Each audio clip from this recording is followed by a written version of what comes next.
大家好，我是顶牛，欢迎收看本期的全英雄冷知识系列视频。今天的主角是天穹守望者电狗。这个英雄因为大招风暴双雄的缘故，整体来说机制比较复杂，同时历代版本有过好多次大规模的改动。不过不用怕，相信看完这期视频，老哥们会比较清楚的了解当前版本的电狗，尤其是大招风暴双雄的一些相关机制。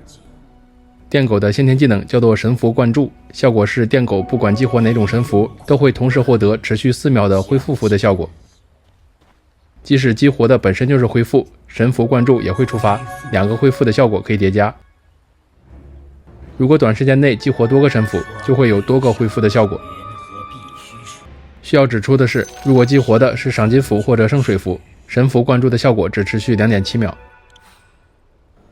电狗的2个命石也都跟神符有关，左边命石叫做神符复制，效果是大招风暴双雄克隆体产生的时候，身上会附带一些神符的效果，1级大附带奥数，2级大附带奥数和隐身，3级大附带奥数、隐身和极速。每种神符的 buff 都是持续12秒。如果招出风暴双雄的时候状态不满，也会触发先天技能神符灌注，不过只有1层的恢复效果，绝不后退。电狗右边命石叫做磁能捕获，效果是2技能磁场可以牵引附近的神符，当神符到达磁场里面的时候自动被激活，牵引的范围很大，满级磁场的话有3000。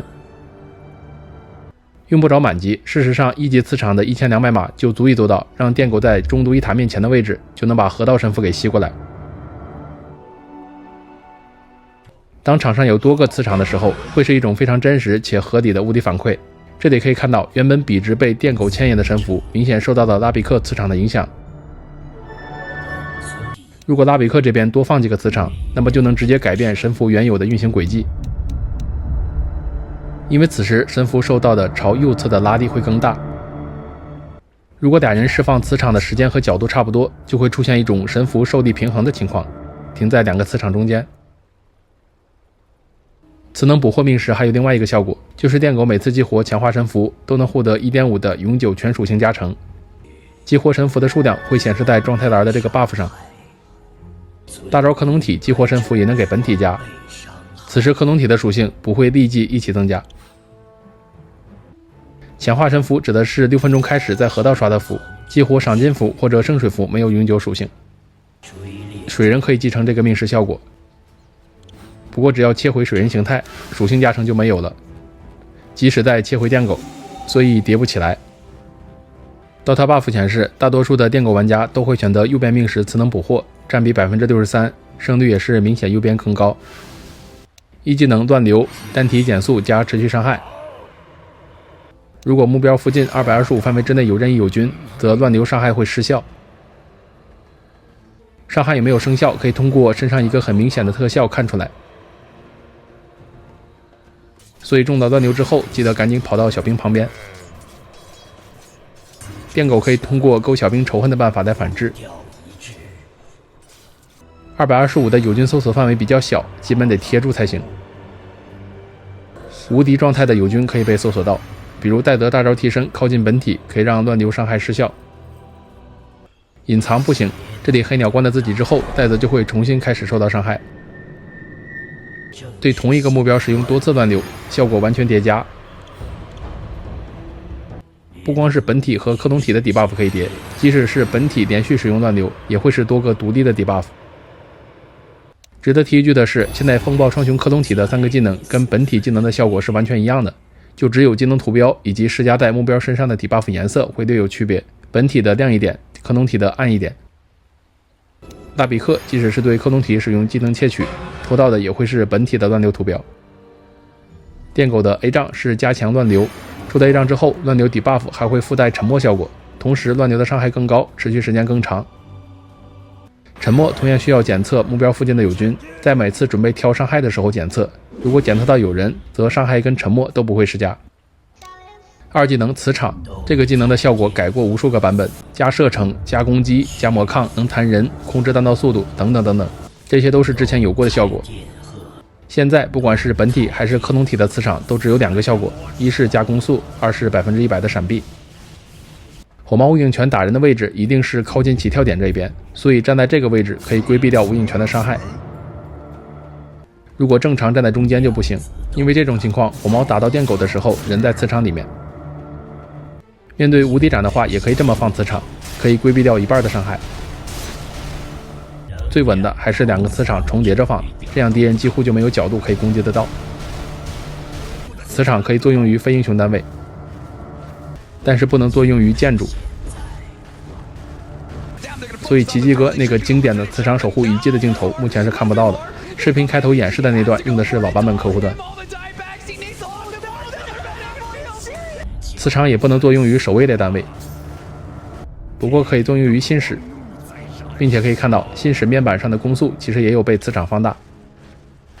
多个磁场的效果并不能叠加，这里副狗在已有磁场的情况下再放一个磁场，并不能进一步增加本体的攻速。3技能闪光幽魂，俗称草莓，启动延迟是 1.5 秒，点了25级天赋就只有 0.4 秒，能搜索到隐形或者阴影里的敌人。如果范围里有多个目标，会优先搜索更近的。引爆之前的幽魂能提供范围300的地面视野，并且可以看到视野的范围会比搜索目标的范围小一点。这里莱恩其实在搜索范围之内，不过幽魂看不到。这一点如果有伏顶锁的话会看得更明显，因为搜索范围会被伏顶锁放大，而视野范围不会。幽魂被激活后，在飞行途中能提供高空视野，视野不残留。命中目标之后也会有高空视野，并且这次的视野能持续一会儿。幽魂追人的弹道无法被躲避，只能通过无敌状态给顶掉。电狗的魔镜效果是加强闪光幽魂，当幽魂被激活的时候，此时会有第2发幽魂朝范围里的另一个目标飞去，造成 80% 的伤害。如果搜索范围之内只有一个敌军，则不会产生第2发幽魂。魔镜幽魂同样会从其他目标里面搜索最近的。魔镜的另一个效果是把闪光幽魂的搜索范围从375提升到475。大招风暴双雄，这个也是本期视频的重点。风暴双雄从机制上来说跟米波分则能城类似，也属于克隆体单位，在与其他英雄或者地图元素交互的时候，基本上都会被当作英雄来处理。比如 VS 20级左边天赋恐怖波动窃取目标的攻击力和护甲，这个只能对英雄单位生效，幻象和英雄级单位也不好使。吼风暴双雄副狗的话是有用的，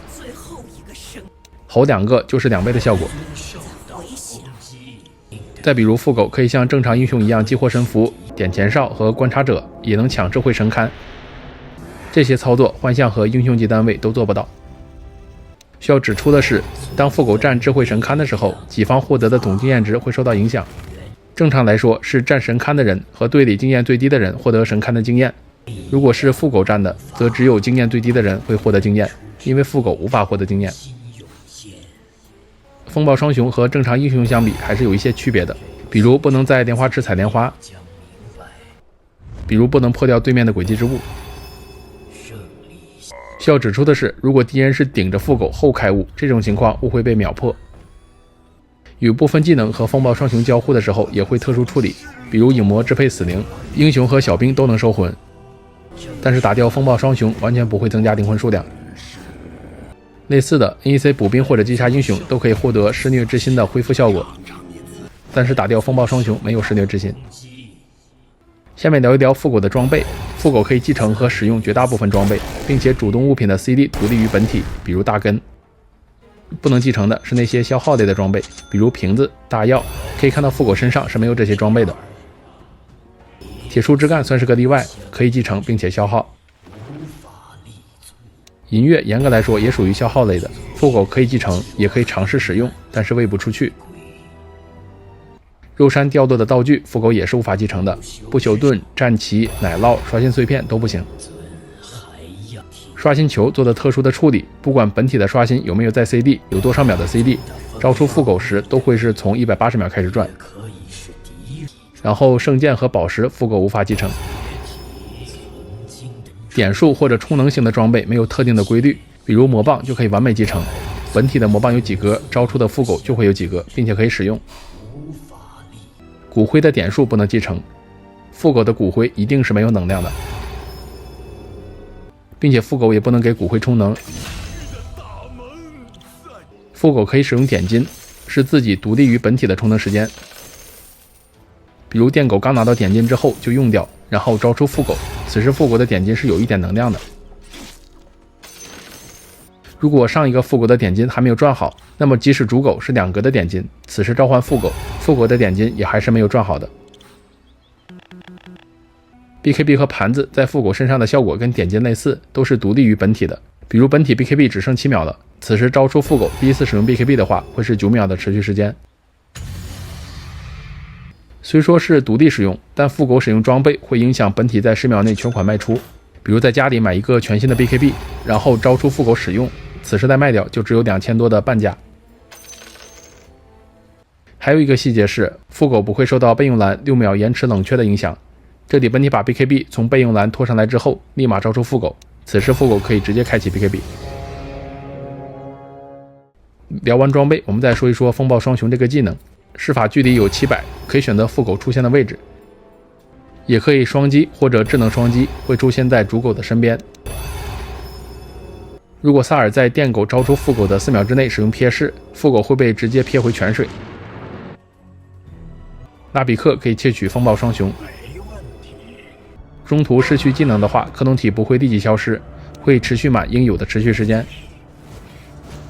然后拉比克这里有一条冷知识，正常来说连续使用风暴双雄会直接顶掉场上已有的克隆体，但拉比克理论上可以做到场上同时存在多个拉比克的风暴双雄克隆体。具体操作是招出第一个之后换掉技能，然后再投一次风暴双雄，此时刷新，然后就能再招出一个克隆体，相当于是拉比克每次偷到的风暴双雄都是独立的。交给我吧。电狗自己重招副狗的时候跟小熊有点类似，并不是完全制造一个新的，而是让当前的副狗传送到施法落点，并且这个传送无法躲避弹道。击杀不同等级的副狗获得的赏金分别是180、240、300。需要指出的是，即使是小兵补刀的刀，附近的友军也能平分到赏金。正常来说，吹风只能给自己或者敌军使用，但是电狗的主狗和副狗之间是可以相互使用吹风的。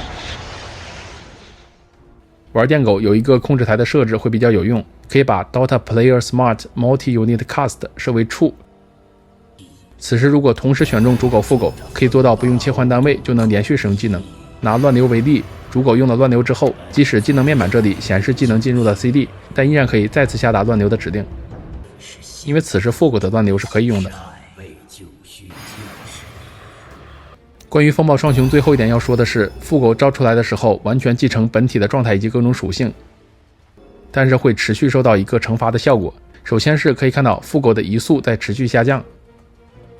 同时还会获得一个概率持续增高的攻击丢失的效果，打没有闪避的目标也会有概率 miss。 如果点了25级右边天赋，副狗就不会有这个惩罚效果。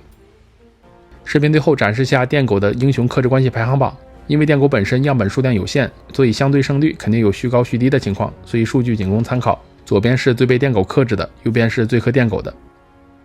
OK， 以上就是本期视频的全部内容。天穹守望者聊完之后，这个全英雄冷知识系列视频就只剩下凯了。到时最后一期除了介绍凯，还会简单聊聊我对新一轮新系列的一些想法。各位新老观众敬请期待。最后还是要求一波点赞和关注，感谢收看，我们下期再见。